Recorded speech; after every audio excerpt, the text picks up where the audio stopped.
الصلاۃ والسلام علیک یا رسول اللہ وعلی آلک و اصحابک یا حبیب اللہ۔ جو ہو چکا ہے جو ہوگا حضور جانتے ہیں، تیری عطا سے خدایا حضور جانتے ہیں۔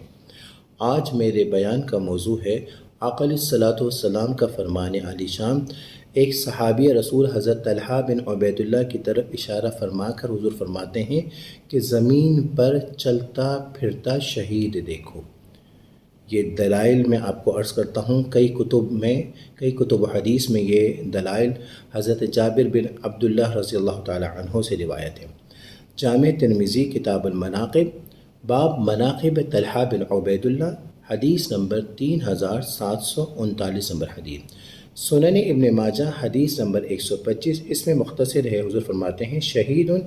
یمشی علی وجہ الارض، یہ وہ شہید ہیں زمین پر چلتے پھرتے وہ شہید ہیں، یعنی حضرت طلحہ بن عبید اللہ کی طرف اشارہ فرماتے ہیں۔ حضور فرماتے ہیں المستدرک للحاکم میں حدیث نمبر 5612 نمبر حدیث، السلسلۃ الصحیحہ حدیث نمبر 126 میں آتا ہے۔ حضرت جابر بن عبداللہ رضی اللہ تعالی عنہ سے روایت ہے، ان جابر بن عبداللہ رضی اللہ عنہ قال قال رسول اللہ صلی اللہ علیہ وسلم، حضرت جابر بن عبداللہ رضی اللہ تعالیٰ عنہ روایت کرتے ہیں کہ آقا علیہ الصلوۃ والسلام کا فرمان عالی شان ہے، من احب ان ينظر الى شہید یمشی علی وجہ الارض، جو ارادہ رکھتا ہو کہ زمین پر چلتا پھرتا شہید دیکھے، فلینظر الى طلحہ بن عبید اللہ، تو اس کے چاہیے کہ حضرت طلحہ بن عبید اللہ کو دیکھے۔ سبحان اللہ۔ حضرت طلحہ بن عبید اللہ رضی اللہ تعالیٰ عنہ جو ہے وہ جنگی جمل میں سن 36 ہجری میں شہید ہوئے، 64 سال کی عمر ہے، اور آقا علیہ الصلوۃ والسلام کئی سال پہلے ان کی شہادت کی بشارت فرما رہے ہیں۔ وہ 10 جمادی الاخر کو بصرہ کے مقام پر حضرت طلحہ بن عبید اللہ شہید ہوئے، اور کئی سال پہلے آقا علیہ الصلوۃ والسلام بشارت فرما رہے ہیں۔ پیارے دوستو، ہر وہ شخص جو جہاد میں جاتا ہے اس کو اس بات کی گارنٹی نہیں ہے کہ وہ شہید ہوگا۔ صحابہ کرام کے اندر جذبہ تھا، شوق تھا، ولولہ تھا، ان کی خواہش تھی کہ وہ غزوے میں جائیں اور شہید فی سبیل اللہ ہوں، لیکن کئی صحابہ کرام کے شوق ہونے کے باوجود،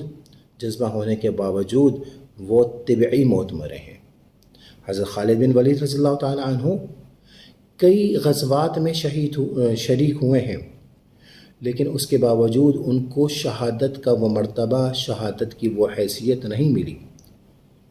وہ اسلام لائے، 7 ہجری میں اسلام لائے، 8 ہجری میں غزوہ موتا میں شریک ہوئے، 8 ہجری میں فتح مکہ پہ شریک ہوئے، 8 ہجری میں غزوہ حنین میں شریک ہوئے،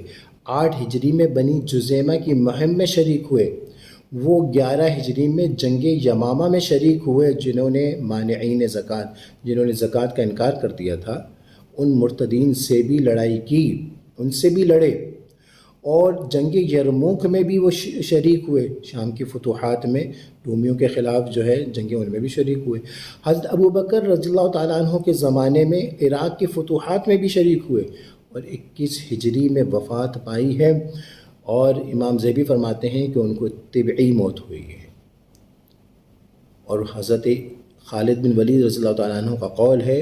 وہ فرماتے ہیں کہ میں نے شہادت کی جگہوں کو تلاش کیا، لیکن میری موت جو ہے وہ بستر پر لکھی تھی۔ پیارے دوستو، میرے محبوب جو رب کے محبوب ہیں، جو سب کے محبوب ہیں، سب کچھ جانتے ہیں اللہ کی عطا سے۔ حضرت طلحہ بن عبید اللہ کی شہادت سے کئی سال پہلے، وہ ان کی ظاہری زندگی میں حضور نے اشارہ فرما کے فرمایا کہ کوئی شہید کو دیکھنا چاہتا ہے تو اس چلتے پھرتے کو دیکھے۔ آج سائنس جتنی بھی ترقی کر لے، آج لوگ AI کی بات کرتے ہیں، چیٹ GPT کی بات کرتے ہیں، سائنس کی بات کرتے ہیں، سائنس جتنی بھی ترقی کر لے وہ یہ نہیں بتا سکتی کہ آپ کی وفات کی پوزیشن کیا ہوگی، اس کی حیثیت کیا ہوگی، کیا آپ شہادت کے درجے کو پہنچیں کہ نہیں پہنچیں گے۔ پیارے دوستو، شہادت تو بہت دور کی بات ہے، سائنس قیامت تک جتنی بھی ترقی کر لے وہ جتنا کچھ بھی جان لے، جتنا کچھ بھی بنا لے، لیکن وہ یہ پوزیشن نہیں بتا پائے گی کہ آپ ایمان کی حالت میں دنیا سے رخصت ہوں گے یا نہیں ہوں گے۔ لیکن میرے محبوب جو رب کے محبوب ہیں، جو سب کے محبوب ہیں صلی اللہ علیہ وسلم، حضرت طلحہ بن عبید اللہ کو بشارت فرما رہے ہیں کہ شہید کو دیکھنا ہے تو ان کو دیکھو، تو جو شہادت کے درجے پر ہوگا وہ یقیناً ایمان کی حالت پہ ہوگا، ایمان کی حالت سے دنیا سے رخصت ہوں گے۔ تو جو ہو چکا ہے، جو ہوگا حضور جانتے ہیں، تیری عطا سے خدایا حضور جانتے ہیں۔